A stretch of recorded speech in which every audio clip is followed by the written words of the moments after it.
c'est sur en télé à Banjou, hier, je l'ai corrigé. C'est Emmanuel, pourquoi? Parce que tout ce que nous disons, tout ce que nous pensons, toutes ces choses vont directement aux entités indiquées. D'où je préférerais que ce soit mon nom de famille qu'il soit souvent prononcé en début que le nom universel. Ça, ce n'est qu'une parenthèse. Bon, je remercie Ondoa Marcel, mon petit frère Ondoa Marcel, parce que il m'amène à la positivité. Ici, nous sommes dans une salle très positive. Peut-être que nous entrons sans savoir qu'est-ce qu'il y a. Remarquons tous ensemble que le sol est un peu gris d'acheter le blanc. Voyons que les murs sont d'un blanc cassé. Voyons que le mur d'en face est vraiment blanc. Voyons que nous sommes couverts de 10 lampes.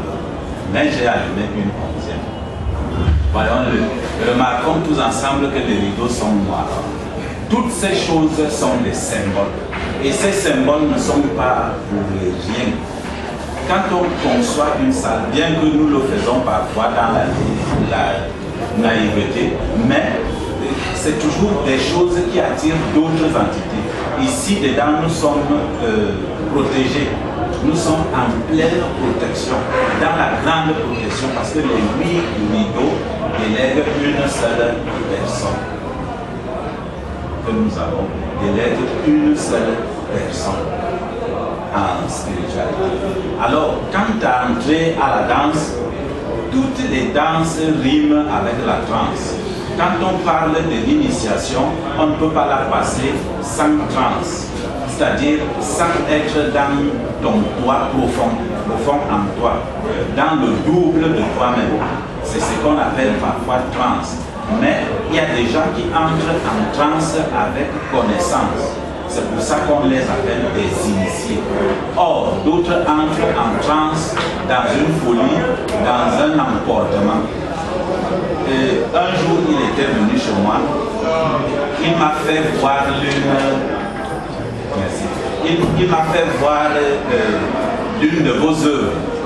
Du coup, j'ai commencé à décrypter avec lui. Il a écouté très positivement et je sais qu'on va évoluer continuellement là-dessus. L'enfant venait de danser là. Moi, je n'ai pas appelé hip-hop, j'appelle la danse. Cette danse est une danse, une forme de danse initiatique. Si l'un de vous se plaira de faire l'initiation traditionnelle, vous verrez que toutes les danses qui sont déportées là sont venues de chez nous. Celle qu'il est en train de danser, on l'appelle Noisimobondo, qui veut dire la tête en bas, les pieds en l'air. Pour dire à l'être humain que tu n'es pas seulement au bout de tes deux pieds, mais que tu peux te tenir soi-même avec un doigt. Dans l'initiation, il y a des gens qui arrivent à planter un doigt sur terre et se supporter par tout son corps. Alors, quand il danse, il fait des signes. Et moi, j'ai dit, les symboles sont l'expression de l'âme soutenue par l'esprit. C'est l'âme qui s'exprime en ce moment. Même comme vous dites l'universalisation des signes. L'enfant m'a soulagé tout à l'heure. Le petit Ahmed, c'est Ahmed? Oui, oui. Tu m'as vraiment soulagé tout à l'heure.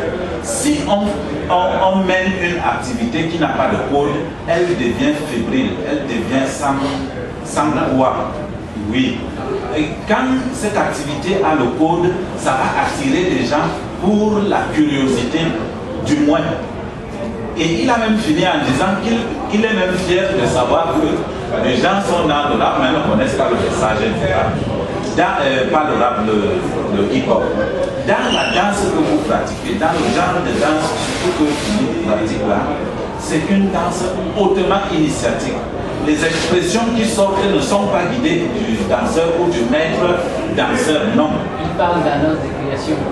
Oui, les expressions qui y sortent, dans toutes les danses, les expressions qui y sortent viennent du profond du danseur. C'est-à-dire, il les exprime instantanément ainsi. Ça, c'est l'âme qui s'exprime, qui montre à quelqu'un qu'est-ce qu'il veut. Tous les gestes qu'il fait là, il va bien sûr apprendre le gestuel, mais on ne peut pas assimiler tout le gestuel de l'âme et le sortir en public. Et vous allez voir que